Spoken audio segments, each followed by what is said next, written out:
ओम श्री साईराम. श्री साई चरित्राचा 22वा अध्याय हा अपमृत्यू निवारण या शीर्षकाचा आहे. सद्गुरू साईनाथांमुळे शिर्डी गावाला एक अनोखं चैतन्य प्राप्त झालं होतं. जणू दशदिशांनी बहरलेला कल्पवृक्ष बाबांच्या रूपाने शिर्डीकरांना मिळाला होता.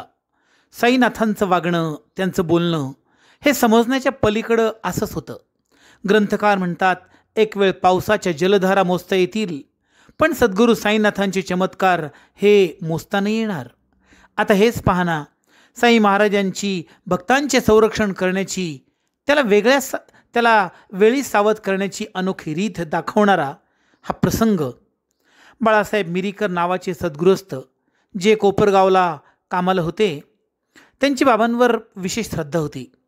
ते साईंचं दर्शन घेऊन परतीला निघणार होते. निघताना साईंनी त्यांना उदी दिली, त्यांच्या डोक्यावर हात ठेवला आणि त्यांना म्हणाले, तुम्हाला भला मोठा साप आणि त्यांचं आश्चर्य माहिती का?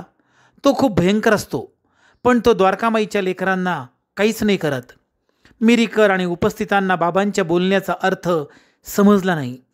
साईंनी माधवराव देशपांडे उर्फ श्यामा यांना मिरीकरांसोबत पाठवलं. मिरीकर श्यामा देशपांडेंसोबत चिथळीला गेले, पण त्यांचे वरिष्ठ अधिकारी न आल्याने त्यांचे काम खोळंबलं. त्यांना मुक्काम करावा लागला. मिरीकर आणि श्यामा यांच्या झोपण्याची सोय मारुतीच्या देवळात केली होती. रात्री बिछाना सतरंजी टाकला गेला. मिरीकर पेपर वाचायला बसले.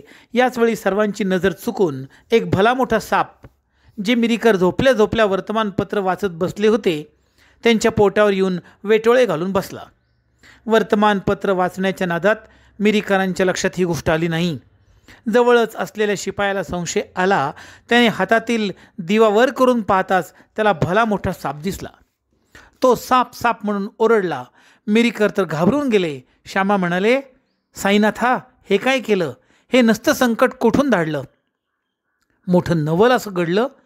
साप मिरीकरांच्या कमरेखाली हळूहळू सरकला. मिरीकरांना बाबांच्या लीलेचं मोठं आश्चर्य वाटलं.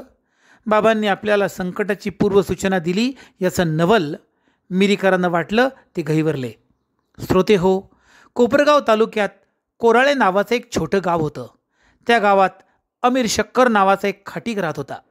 त्याला अचानक आजाराने गांजलं. माणसाला संकटाने घेरलं की मग त्याला देवाची आठवण होते. याच वचनाप्रमाणे अमीरने शिर्डीला साईनाथांकडे धाव घेतली. तो बाबांना म्हणाला, माझ्या जीव घेण्या संधिवाताला काहीतरी उपाय सुचवा. बाबांनी त्याला आपल्या चावडी निवास या स्थानात राहायला सांगितलं. बाबांची चावडी खूप जुनी, मोडकी तोडकी, जी अनेक किडे, साप, विंचू यांनी युक्त असणारी. अनेक रोगी तिथे यायचे. कुत्रे उष्टे अन्न खायला यायचे. भिंतीला 1700 भोकं पडलेली. ही अवस्था पाहून इथं कसं राहायचं या विचारांनी अमीर कष्टी झाला. पण त्याला साईबाबांपुढे काही बोलता आलं नाही. बाबांनी त्याला त्यांच्या चावडीत 9 महिने राहायला सांगितलं. सुरुवातीला अमीरला साईंचा सहवास मिळतोय म्हणून चावडीत राहणं छान वाटलं, पण नंतर मात्र त्याला ही कैद वाटू लागली. कंटाळून तो गुपचूप कोपरगावी आपल्या गावाकडे निघाला. तिथे तो धर्मशाळेत राहू लागला. त्या धर्मशाळेत एक मरायला टेकलेला अत्यंत कृश फकीर होता, जो अमीरला म्हणाला, मला एक घोटभर पाणी पाज. अमीरला दया आली. तो त्याला पाणी पाजायला गेला. त्याने घोटभर पाणी पाजलं. त्या क्षणी फकीराने आपले प्राण सोडले. अमीर गडबडला, घाबरला. त्या फकीराच्या मरण्याचा आळ नक्की आपल्यावर येईल या भीतीने तो रातोरात कोपरगाववरून शिर्डीला चावडीत आला. मनात म्हणाला, सुखाच्या आशेने मी चावडी सोडली, पण माझी खोड मोडली. पुढे तो गुपचूप बाबांच्या उपदेशानुसार 9 महिने चावडीत राहिला. आजारातून पूर्ण बरा झाला. बाबांच्या चावडीत बाबांच्या सोबत फकीर बैरागी झोपत. बाबांच्या सोबत त्यांचा भक्त श्रेष्ठ अब्दुल सतत असायचा. एके रात्री बाबा हातातील सटका जोरात आपटत अब्दुलला म्हणाले, माझ्या बिछाण्याजवळ बघ रे. अब्दुल, एक भलं मोठं भूत येऊन बसलंय. बाबांनी नीट बघताच उपस्थितांना एक भला मोठा साप आपलं डोकं वर खाली करताना दिसला. बाबांची ही धोक्याची सूचना देण्याची रीत सगळ्यांना आश्चर्याचा एक धक्काच वाटली. श्रोते हो, साई भक्त काकासाहेब दीक्षित यांचा नाथ भागवत ग्रंथ वाचायचा नित्य नियम होता. त्यांची एक वेळ पूजा चुकेल, पण ग्रंथवाचन चुकणार नाही ही अवस्था होती. त्यांचं ग्रंथ वाचन ऐकण्यासाठी बरेच जण येत. ग्रंथकार हेमाडपंत त्यांना उपस्थित ग्रंथ वाचन होत असत. पोथी वाचन मोठ्या रंगात आलं होतं. तो अचानक ग्रंथकार हेमाडपंत यांच्या लक्षात आलं, आपल्या उजव्या खांद्यावर एक भला मोठा विंचू जणू पोथी ऐकण्याच्या श्रोत्यासारखा बसलाय. हेमाडपंतांनी पोथीचा रसभंग होणार नाही या रीतीने त्याला आपल्या उपरण्यात घट्ट धरलं आणि बागेत नेऊन सोडलं. साई महाराजांनी पोथीचा रसभंग दिला नाही हे विशेष.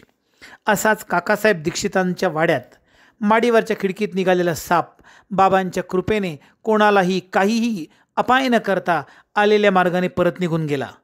यावेळी उपस्थित लोक म्हणाले, बरं झालं गेला बिचारा, नाही तर आपल्या प्राणाला मुकला असता. दुसऱ्या दिवशी बाबांनी जमलेल्या भक्तांना विचारलं, काल वाड्यात काय चर्चा सुरू होती?